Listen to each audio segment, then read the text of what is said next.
Sa gitna sang kalibutan nga puno sang kabudlayan kag kasubo, may isagid ka tingog nga nagatawag sa aton, ang tingog sang Ginoo.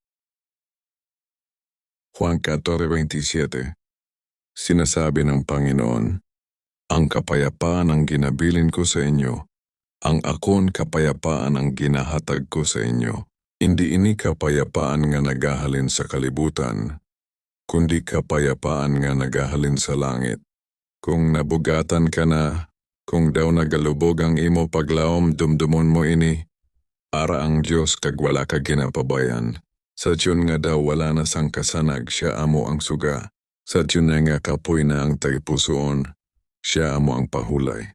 Kani hindi magkahadlok ang imo tagipusoon, hindi magduha-duha ang imo hunahuna, kaya ang paglaom nga ginahatag sang Dios, hindi gid nagakaluya kag hindi gid napaslawan. Short prayer.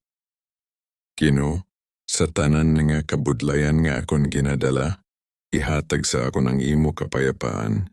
Paliguna ang akon paglaom, kag pahuya ang akon kahadlok. Sa ngalan ni Jesus, Amen.